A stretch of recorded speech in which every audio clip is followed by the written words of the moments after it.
Bonjour Salomon.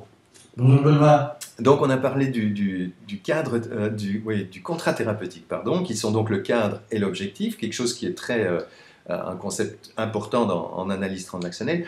Bon, je pense que pour la plupart des thérapies aujourd'hui, établir un cadre, formuler un cadre, je pense que ça se fait partout. C'est-à-dire dire comment on va travailler, combien ça coûte, quand vous viendriez, quelque chose, et ces choses-là. Ah, Maintenant, sur la part objectif, l'objectif de la thérapie, je pense qu'il y a aussi des thérapies encore euh, qui sont sans doute très riches et très importantes, mais où l'objectif n'est pas la priorité. L'objectif est laisser émerger ce qui vient. ah oui, Hein.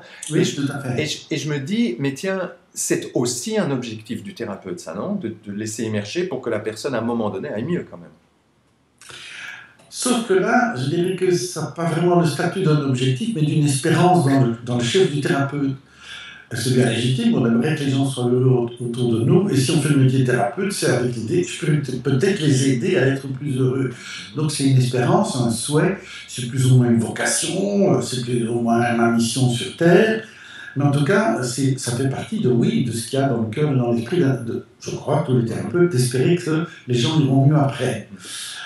C'est pas un objectif dans la mesure où, d'une part, je ne me le suis pas formulé comme je veux vraiment arriver là pour lui, je veux qu'il arrive là, c'est rarement formulé comme ça.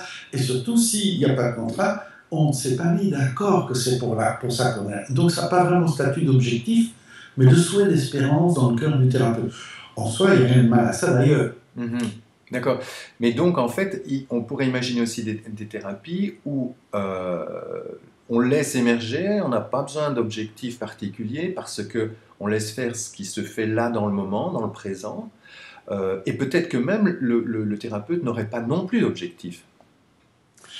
Ben, ça se peut tout à fait, et je dirais que beaucoup de thérapies psychanalytiques parlent d'attention librement flottante et aussi globalement d'un processus librement fluent. C'est quelque chose comme une rivière libre qui trouvera bien quelque part son chemin vers la mer. Ça n'empêche que donc il y a un souhait, une espérance. C'est pas formulé comme un objectif et c'est notre contrat. Ça n'a pas ce statut-là. Ça existe.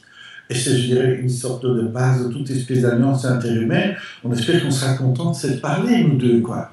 D'accord, d'accord. Et au niveau du public, tu verrais que éventuellement la sensibilité de la personne, du client, je veux dire, euh, pourrait être peut-être plus attirée par quelque chose où on laisse simplement émerger les choses, Oui, hein, et que c'est peut-être une bonne idée que la personne fasse ça. tout à fait. Et si ceci fait partie des talents de cette personne, je ne vais jamais lutter contre ça. Je vais peut-être lui enseigner les bénéfices d'ajouter à ça des projets plus cadrés dans certains contextes, pour certains résultats, dans certaines situations. Je ne veux pas l'inviter à devenir un autre qui abandonne sa spontanéité, sa créativité. Pas du tout, du tout.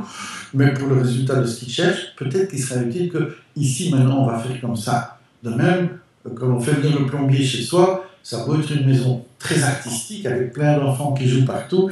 Il y a un moment où il faut laisser un peu la place au plombier pour faire son travail. On ne dit pas que la famille doit cesser d'être très conviviale. C'est génial. Merci beaucoup, Salomon. Avec plaisir, Benoît.